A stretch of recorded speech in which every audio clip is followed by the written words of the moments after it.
Assalamualaikum warahmatullahi wabarakatuh.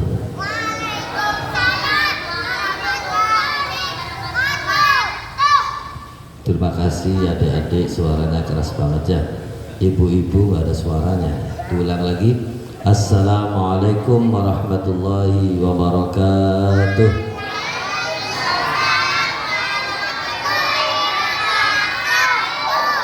Terima kasih. Ibu-ibu gak bisa sekali ya, harus diosok-osok kemudian bunyi lagi ya. Innallaha yuhibbul witrah. Sesungguhnya Allah mencintai sesuatu yang ganjil. Satu lagi, assalamualaikum warahmatullahi wabarakatuh.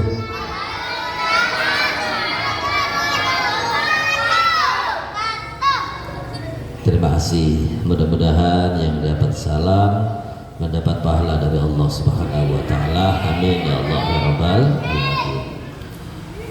Bismillahirrahmanirrahim. Innal hamdalillah wassalatu wassalamu ala rasulillah wa ala alihi wa sahbihi wa mawala amma ba'd.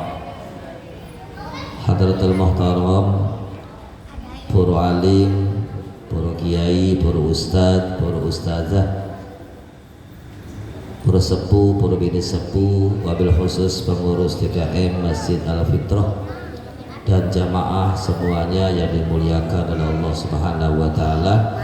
Alhamdulillah kita semua masih diberi kesempatan oleh Allah Subhanahu wa taala untuk bersama-sama mencari ilmu Allah Subhanahu wa taala. Mudah-mudahan niat baliknya kita semuanya senantiasa membawa manfaat untuk kehidupan di dunia kelak di akhirat. Amin ya Allah ya rabbal alamin.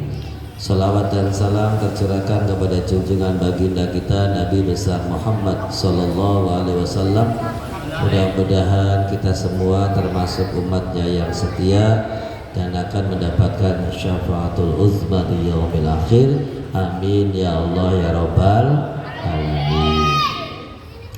Para bapak, para ibu yang semuanya dimuliakan oleh Allah, serta adik-adikku yang saya cintai, pada malam Selasa ini meneruskan pengajian pada saat ini dalam bab faslun alamatul bulughi, ciri-ciri seorang muslim, seorang muslimah ketika sudah balik.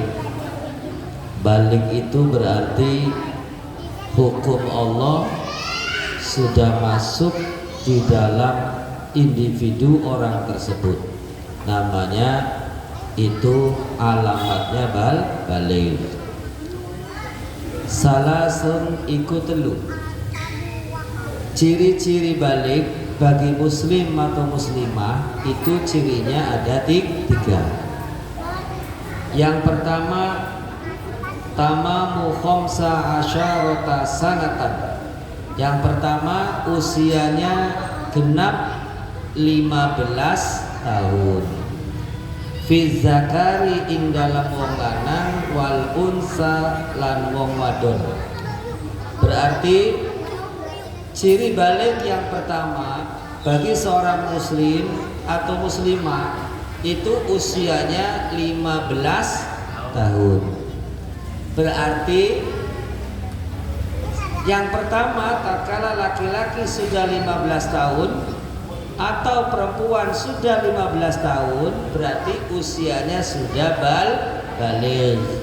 Kalau sudah balik berarti ibarat sekolah sudah punya buku rapot sendiri.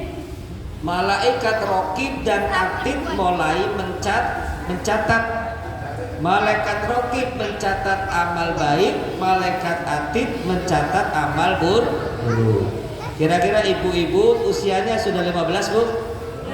Sudah, alhamdulillah. Berarti sudah balik ya. Ya, 15 ping telu ya. Para jamaah yang dimuliakan oleh Allah Subhanahu wa taala. Yang pertama yaitu berarti usianya 15 tahun. Wasani yang nomor 2 al-ihtilam. Al-ihtilam itu berarti mimpi keluar sperma bagi laki-laki ataupun perempuan. Ini bisa jadi angka 15 ini bisa jadi berubah. Bisa jadi berubah. Mungkin ibu-ibu, bapak-bapak dulu ketika 40 tahun yang lalu, 40 tahun yang lalu, tatkala mainan mandi di sungai, laki-laki dan perempuan tidak ada masalah. Zaman dulu. Tapi kalau zaman sekarang, anak SD mandi bareng, kira-kira masalah tidak? Zaman sekarang masalah. Berarti mindsetnya sudah beda. Maka usia 15 tahun itu bisa jadi berubah. Maka yang kedua al-ihtilam. Al-ihtilam itu mimpi basah. Berarti kalau ada laki-laki usianya 10 tahun sudah mimpi basah, berarti sudah balik. Perempuan usia 11 tahun sudah mimpi basah, berarti itu sudah balik. Mimpi basahnya itu keluar atau tidak keluar, yang penting sudah mimpi. Al-ihtilam yaitu mimpi basah. Itu yang 2.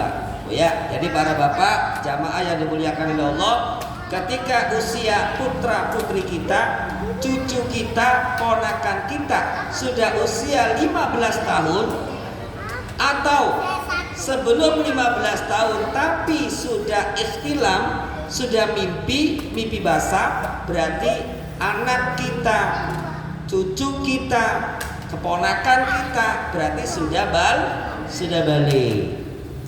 Yang bersangkutan berarti sudah menerima buku catatan pribadinya masing-masing. Yang nomor 3 wasalisuha al-haid fil unsa litis aisinina. Dan untuk perempuan khusus, yaitu keluarnya darah haid. Keluarnya apa, Bu? Darah haid. Darah haid itu bisa jadi keluar ketika usia 9 tahun perempuan. Maka perempuan itu lebih cepat. Kalau dalam bahasa Jawa beger, maka suaranya tatkala sudah 9 tahun sudah haid, suaranya itu sudah agrong, ngedawangi. Kalau laki-laki usia 11-12 itu sudah ngedawangi, berarti sudah termasuk balik. Jadi para jamaah yang dimuliakan oleh Allah Subhanahu wa taala, berarti balik di dalam ilmu fikih itu cirinya ada 3. Yang pertama usia 15 tahun, atau yang kedua yaitu sudah mimpi basah. Yang ketiga yaitu keluarnya darah haid bagi seorang perempuan ketika usianya 9 tahun atau lebih dari 9 tahun atau sebelum 9 tahun. Nah, para jamaah yang dimuliakan oleh Allah Subhanahu wa taala, berarti ketika usianya sudah ciri-ciri baliknya masuk, maka seorang muslim itu sudah punya kewajiban namanya sudah mukallaf. Sudah apa? Mukallaf. Berarti sudah balik, sudah mukallaf, berarti sudah punya kewajiban untuk dirinya sendiri. Para jamaah yang dimuliakan oleh Allah Subhanahu wa taala. Kemudian para bapak dan ibu bertanya dalam hati, berarti tatkala anak kita usianya kurang dari 9 tahun, belum keluar darah haid, belum mimpi basah, belum 15 tahun, apakah kita punya kewajiban untuk mendidik anaknya untuk ibadah? Maka di sini di Syarah Safinah ada fala yajibu amrun idza mumayyiz qabla sab' bal yusannu ayyamuru ma aidan. Ketika usia anak tersebut Ketika usia anak tersebut kurang dari 7 tahun, maka seorang ayah dan ibu tidak punya kewajiban untuk menyuruh anaknya ibadah, tapi hanya disunahkan. Anak kita yang masih kecil-kecil nih, anak-anak ya yang solehah, ini sudah disunahkan seorang ibu bapak untuk mengajarkan anaknya untuk sholat.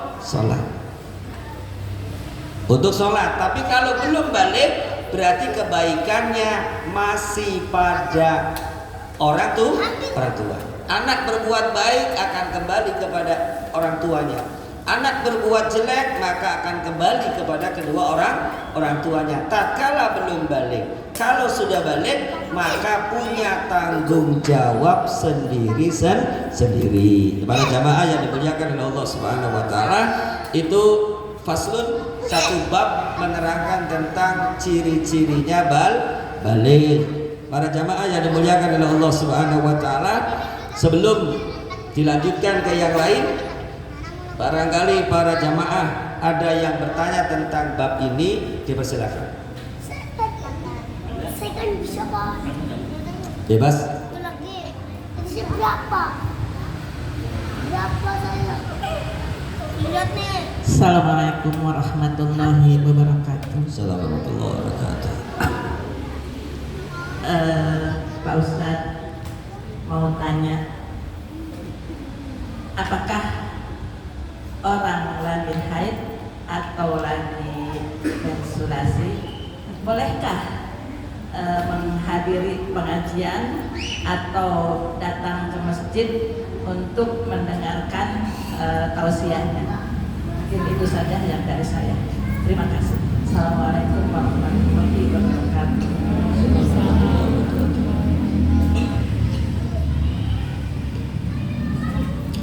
Ada yang lain? Satu lagi boleh Pak Ustadz? 2 lagi boleh. Tapi di luar tema. Iya. Ya. Bertanya lagi Pak Ustadz, kita ketika lagi sholat di rumah, sedangkan suka ada yang tamu bertamu, ya ada yang bertamu, Assalamualaikum katanya gitu. Apakah itu harus dijawab? Apa tidak? Ya. Lalu kita kan itu masih sepertinya masih 2 rakaat. Nah itu apakah suratnya dipendekin, dicepetin, apa dibatalkan? Mungkin itu saja. Terima kasih. Assalamualaikum warahmatullahi wabarakatuh. Assalamualaikum warahmatullahi wabarakatuh. Masih ada?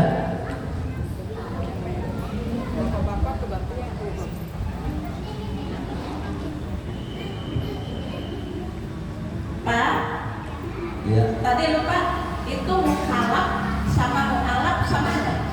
Mukallaf Ya. sama mu'alaf. Ya. Ya. Terima kasih. Para jamaah yang dimuliakan oleh Allah Subhanahu wa taala, terima kasih kepada Ibu. Yang pertama, mu'alaf pakai alif, mu'alaf dengan mukallaf. Kalau mu'alaf itu orang yang baru masuk Islam, namanya mu'alaf baina qulub. Itu berarti pakai hamzah.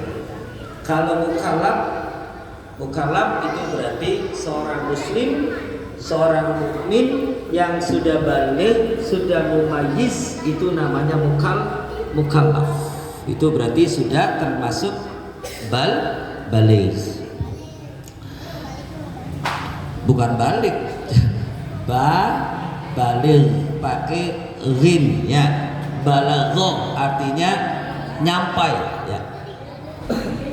Para jamaah yang dimuliakan oleh Allah Subhanahu wa taala, tadi pertanyaan yang ketiga sudah disampaikan, mu'alaf dan mukallaf berarti beda. Kalau mu'alaf pakai hamzah itu non muslim masuk kepada agama Islam, itu namanya mu'allaf. Tapi kalau mukallaf pakai kaf itu berarti orang sudah balik, orang sudah mumayyiz, itu namanya mukallaf. Pertanyaan yang ketiga sudah, tinggal yang ke pertama. Para ibu bapak yang dimuliakan oleh Allah Subhanahu wa taala, dalam kitab Safinah, wa yahrumu 'alal haid, diharamkan bagi orang yang sedang haid. Bagi orang yang sedang haid. Ya. Itu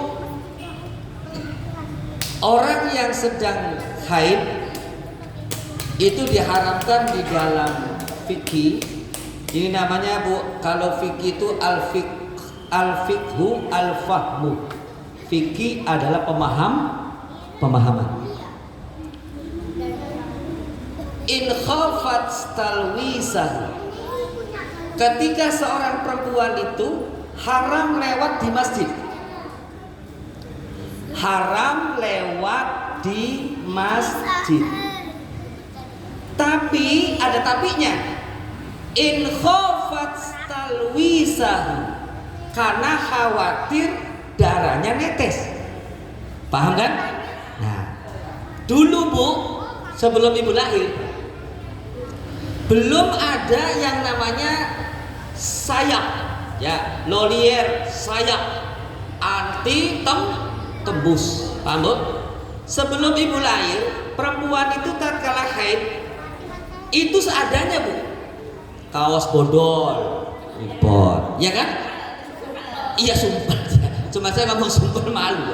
Makanya apa? Perempuan ketika lagi haid sudah bodol sekali. Ya, ntar tembus di order. Itu dulu Pak. Sebelum, makanya bapak-bapak perlu tahu juga. Ya, itu sampai 7 hari, ada yang sampai 11 hari. Itu kaos habis seadanya, sehingga dapatnya celana anaknya Bu, ngelipetnya salah, pas rel seletingnya adanya di tengah, sakitnya minta ampun itu Bu. Dulu. Makanya fikihnya apa? In khafat talwisahu, karena khawatir darahnya netes, maka haram. Berarti sekarang sudah modern. Itu kan jalan. Tidak boleh wayamuru, dan tidak boleh lewat seorang yang lagi haid di masjid karena khawatir darahnya netes. Berarti kalau tidak dijamin tidak netes, boleh lewat tidak? Boleh. Tuh ya. Berarti boleh. Yang penting dijamin tidak netes. Karena darah itu najis. Paham Bapak Ibu? Bahkan yang lebih parah yaitu lil junub. Bagi orang yang junub belum mandi besar, jalasa fil masjid haramun, duduk di masjid itu haram, maka harus segera mandi. Paham kan Bu? Kalau darah haid wayamuru, lewat, tidak duduk. Paham? Nah, berarti yang penting dalam konteks itu in khafat talwisahu, khawatir darahnya netes, karena dulu belum ada lolier bersayap, ya kan? Belum ada anti tembus. Sponsornya tuh jenggot seperti itu. Dulu belum ada. Makanya fikihnya in khafat talwisahu. Kemudian pertanyaan yang kedua, tatkala saya lagi salat, kalau sholatnya sholat sunnah, yang manggil suami, maka sholatnya dibatalkan. Paham Ibu? Nah, kalau sholatnya sunnah. Kalau sholatnya fardu,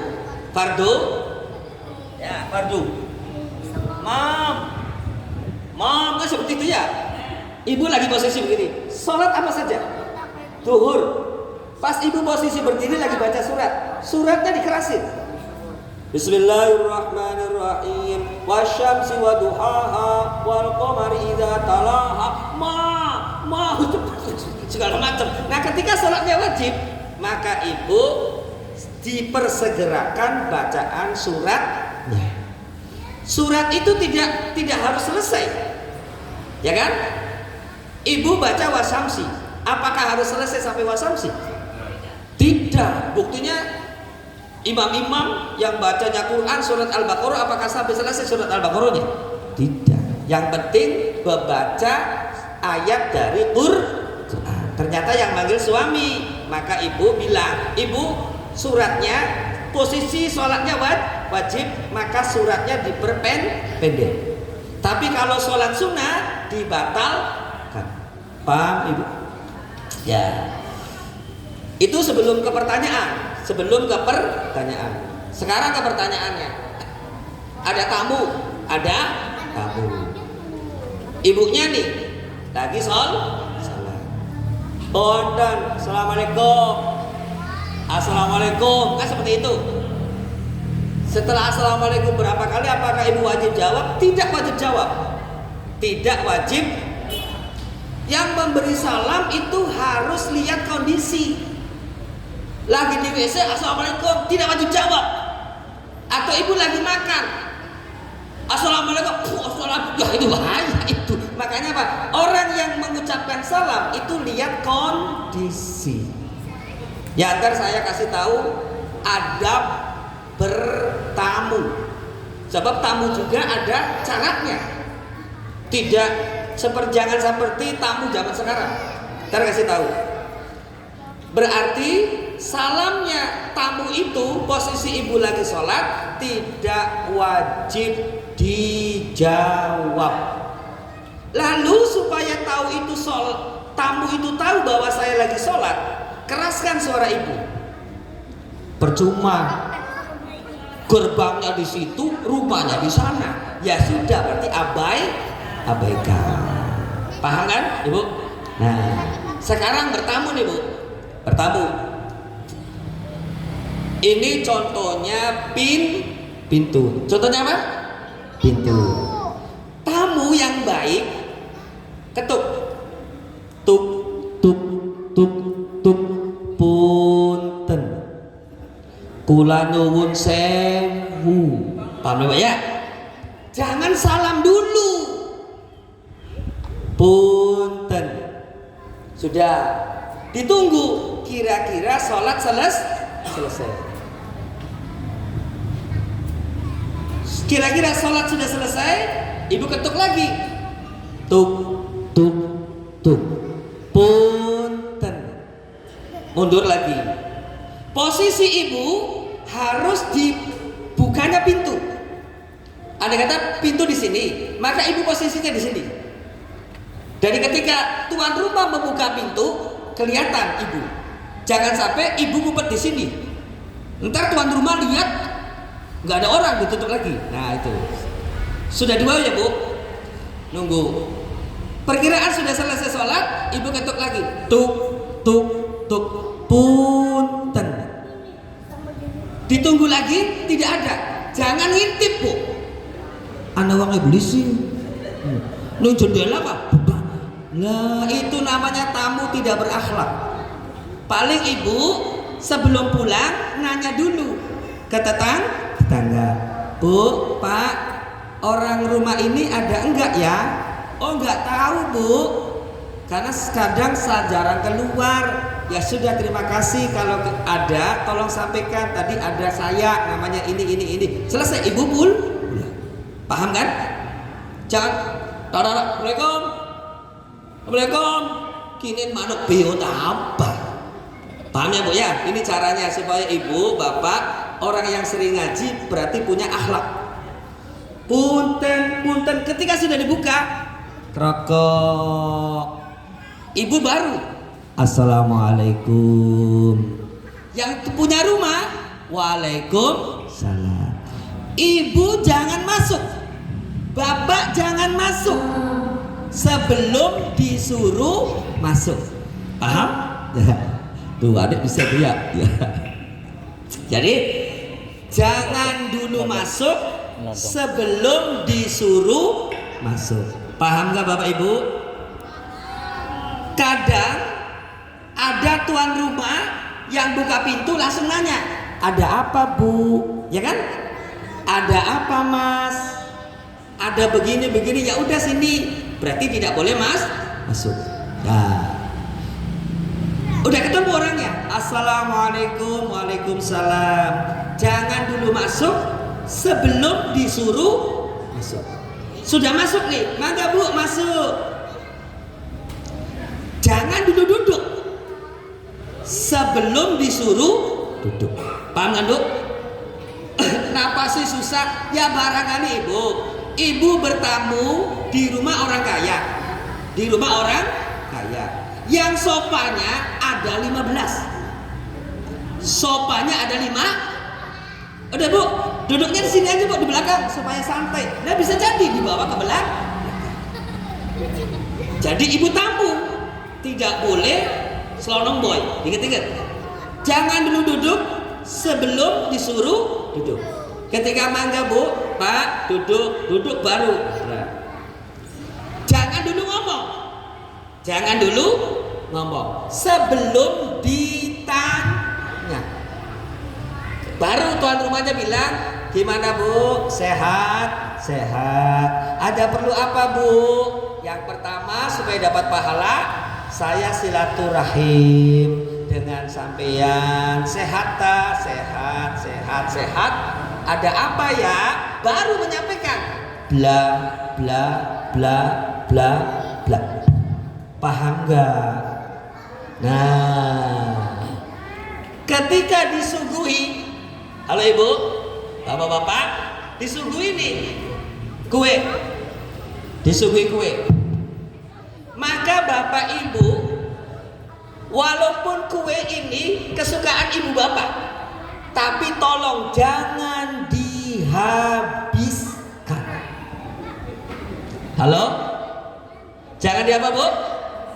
Jangan dihabiskan. Ya. Kenapa jangan dihabiskan Bu? Bisa jadi Bu, tuan rumah itu kuenya banyak. Bisa jadi tuan rumah itu kuenya dadak beli. Duduk aja dulu Bu ya. Minumnya apa Bu? Ini. Terus ke warung. Ke warung. Ke warung anaknya ikut. Kata anaknya, "Mam minta satu sih Mah." "Ntar dulu buat kamu." Ya kan Bu? Ini kondisi ini barangkali ada yang seperti ini. Ya, ntar dulu dia ini buat tamu. Minta sih Mam. Ntar dulu buat tamu. Iya. Kuenya ditaruh di meja. Si anak yang tadi nunggu nggak Bu? Halo? Nunggu nggak? Nunggu. Ternyata ibunya enak ya. Enak terus sampai habis. Kira-kira ibu pulang, anak si tuan rumah itu mendekati ibunya nggak Bu? Mana Mam kuenya? Tamunya habis.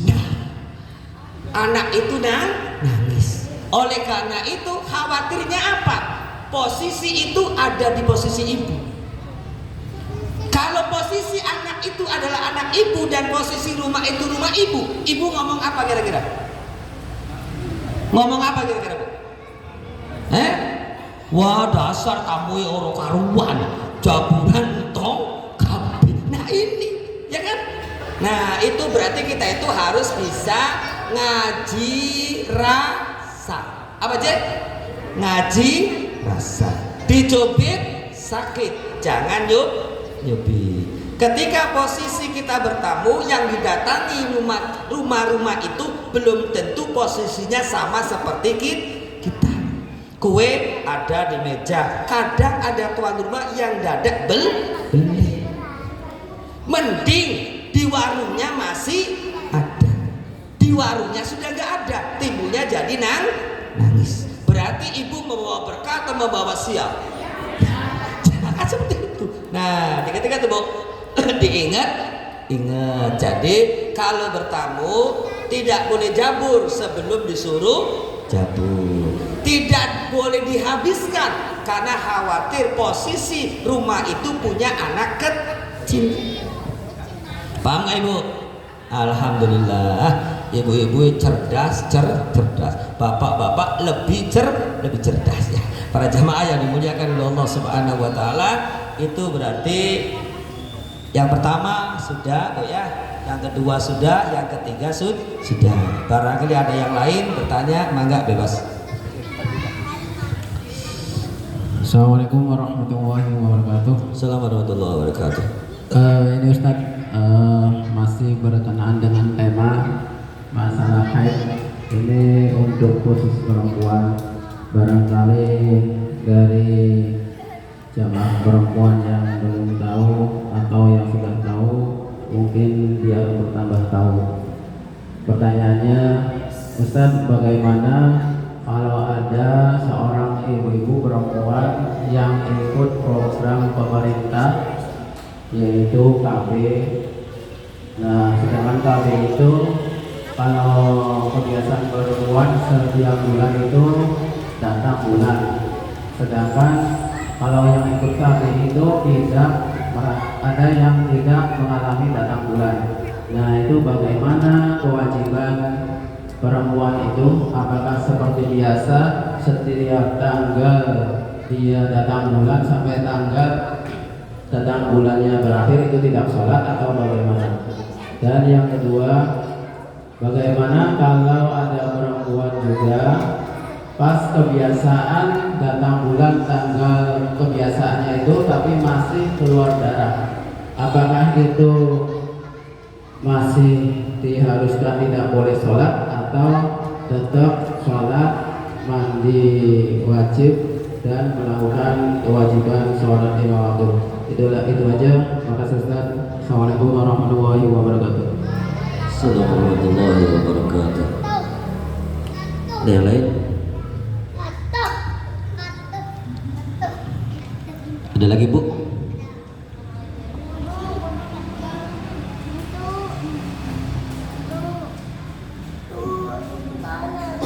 Ya, para jamaah yang dimuliakan oleh Allah Subhanahu wa taala, berkenaan dengan haid. Haid itu darah yang keluar dari kemaluan seorang perempuan, tidak karena disengaja, tidak karena yang lain. Berarti itu qadarullah. Itu adalah ketentuan dari Allah Subhanahu wa taala. Satu dulu dipahami. Berarti haid itu darah yang keluar dari perempuan bukan karena sakit, bukan karena kecangkol dan sebagainya, tapi qadarullah, itu takdir seorang perempuan adalah seperti itu. Yang kedua, haid itu ada masanya Bu. Haid itu ada yang qalilan, paling sedikit, majatun. Majatun bahasa bebasnya sekecrotan, bahasa ibu-ibunya pelet, wis. Ya. Itu berarti al-qalilu, itu yang paling sedikit, cuman pelet selesai. Ada wa ghalibuhu, pada umumnya perempuan. Tis'a wa sab'a yaum, 6 atau 7 hari. Ini umum. Wa aksaruhu, dan paling banyak haidnya perempuan itu khamsata asyara yauman, itu 15 hari. Paham Ibu? Paham bisa jangan ngaji. Berarti paling sedikit majatun, pelet selesai. Yang umum 6 atau 7 hari. Paling banyak itu 15 hari. Ketika lebih dari 15 hari, itu namanya darah istihadoh. Darah istihadoh berarti darah penyakit. Si ibu itu sudah wajib mandi junub, sudah wajib kewajibannya seorang muslimah. Tapi keluar ya Pak, tetap pakai pembalut, tetap pakai pembalut. Tapi posisi ibu sudah 15 hari lebih, berarti harus mandi besar junub, dan kewajiban ibu akan masuk lagi seperti sholat dan sebagainya, karena itu darah yang keluar bukan darah haid tapi darah istihadah. Paham ibu? Makanya darah itu beda. Kalau darah biasa kebeler merah segar, ya kan? Kalau darah haid butek, ya rada irang-irang mana kan? Nah itu darah haid seorang perempuan. Tapi tadi pertanyaannya Isya ya? Alhamdulillahirabbil alamin. Tapi pada umum seperti disampaikan, saya biasanya haid itu tanggal 1 sampai tanggal 10. Ternyata tanggal 11 itu masih keluar. Apakah itu sudah termasuk saya suci ataukah belum? Berarti batasannya itu 15 hari. Kalau saya biasanya 7 hari, setiap tanggal 1 saya haid, pengen haid, sakitnya minta ampun, maka minum oskadon apa supaya boyoknya tidak sakit. Itu kalau orang mau haid seperti itu Pak. Jadi bapak-bapak juga harus tahu, orang yang mau haid itu pasti ada cirinya, nggak suka pedas, suka pedas, boyoknya sakit, perutnya sakit. Itu orang yang mau haid. Nah, oleh karena itu biasanya 7 hari, ternyata 8 hari masih keluar. Apakah kita harus mandi junub lalu sholat? Tidak, karena ada pada yang paling banyak ukuran 15 hari. Kalau lebih dari 15 hari itu namanya istihadah. Tapi kalau masih kurun waktu 15 hari itu berarti masih darah haid. Para jamaah yang dimuliakan oleh Allah Subhanahu wa taala. Perasaan siji Kang dulu. Apakah? Tak sudah? Yang belum dijawab apa? Oh, pemerintah. Ya, pemerintah. Perempuan biasanya kalau ikut suntik itu hitam gemuk. Halo Ibu, hitam terus gemuk. Ya, karena posisi men tidak jalan. Apakah ketika itu saya tidak men si perempuan itu, kemudian setiap tanggal 1 itu biasanya saya men karena ikut program pemerintah, maka tidak men. Apakah setiap tanggal 1 sampai tanggal 10 itu berarti saya seperti haid lagi atau tidak? Para ibu yang dimuliakan oleh Allah, diingat haid itu darah yang keluar dari kemaluan perempuan. Berarti kalau tidak keluar, berarti orang tersebut masih punya kewajiban yang sama seperti tidak haid. Seperti itu.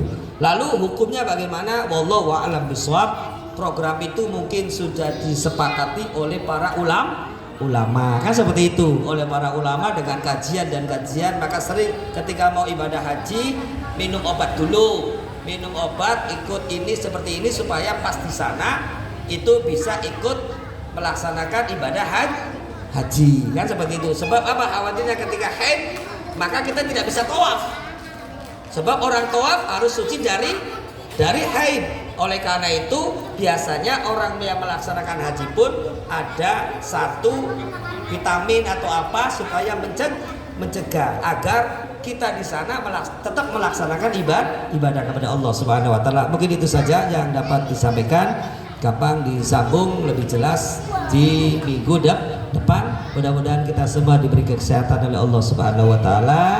Ibu bapaknya sehat, sayanya sehat, bapak ibunya tidak ada keperluan sehingga bisa berkumpul kembali. Allahumma ij'al jam'ana fi hadzal majlis jam'an marhuman, jam'an maghfuran, jam'an min ahli ibadah wa min ahli taatillahi wa rasul, waj'al jam'ana fi hadzal majlis min ummati sayyidina Muhammadin sallallahu alaihi wasallam. Allahumma rabbana atina fid dunya hasanah wa bil akhirati hasanah wa qina adzabannar wa adkhilnal jannata mal abrar ya aziz ya ghaffar ya rabbal alamin. Subhana rabbika rabbil izzati amma yasifun wa salamun alal mursalin walhamdulillahi rabbil alamin. Allahumma afiqna aqwamit thoriq. Wassalamualaikum warahmatullahi wabarakatuh.